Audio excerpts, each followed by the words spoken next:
Hi, welcome to this lecture. So in this lecture, I'll show you how you can filter an image by using a calendar day of year or day of year. So let's get started. I'm hoping that you have already installed and authenticated Earth Engine. If not, you can execute this chunks of scripts already for you, which takes care of installing the different libraries and authenticating and initializing Earth Engine. Okay. As always, I'll create the volume map background so that it will help us display our map. So the first thing is you need to create some sort of region of interest. So I'll provide here some lat long information so that we can zoom into, a study or specific area. So here, what I'll show you is how you can filter by a calendar day year. For example, if you're interested to visualize, like 2 months of data or 3 months of data, then you can specifically, select the start months and the end months. And instead of accessing all of the data, you can specifically target the start and end months, and then it will give you the image that are from that start date to end date. In this case, I'll use months, right? So first thing first, let's import the image collection here. In this case, I'll use Landsat 8 top of atmospheric reflectance, and I'll also use my filter bound so that because it's a global data, I don't want to consume a lot of memory. And I'll just need to focus only on over my study area. So this is the most important part where I've told you how to filter by calendar day of year, or just in this case months, right? So filter calendar range.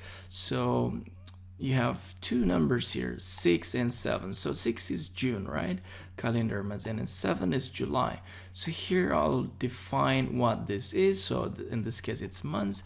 So I'm giving here the start months and the end months.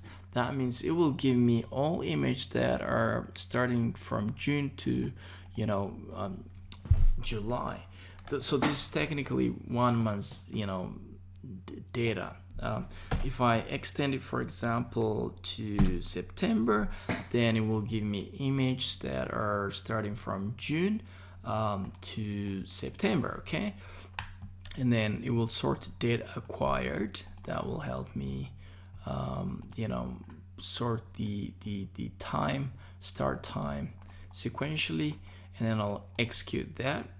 And so once I've done that, if I can print size and get info to understand the total number of images or scenes within this image collection. So because I filtered it to 9 now, so I can just change it back to June, July. Okay, let's see if this changed, if this number changed. It should get a lower number because this is until September. Okay, so I'll execute that again and execute the size. It should be something less than 152, obviously, right?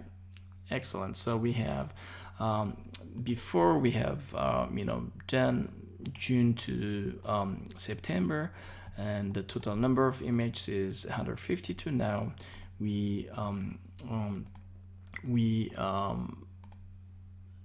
minimize the number of months here from June to July.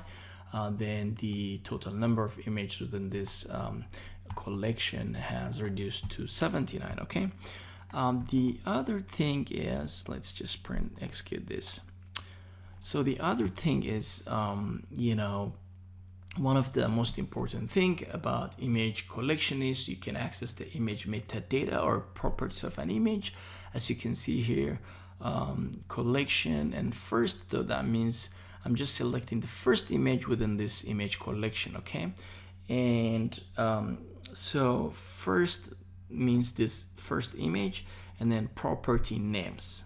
That will give me the metadata information for this entire image.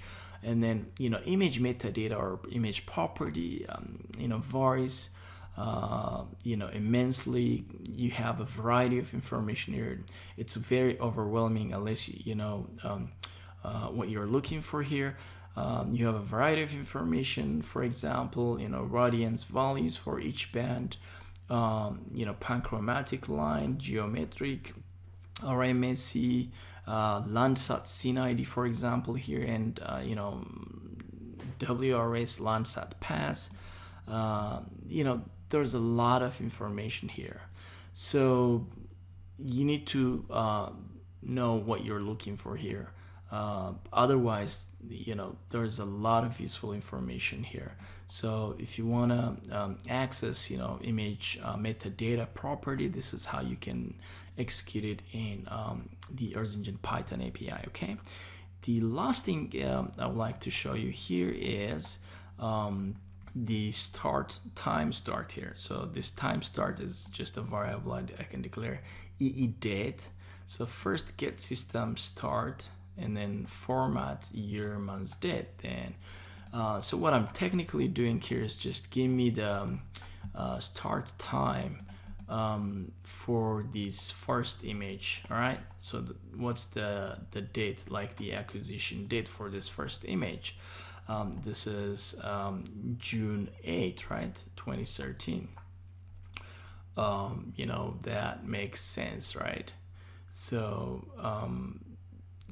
because we have selected that all the image, we have filtered it by calendar date, and all the image in this collection includes image spanning June and July, right?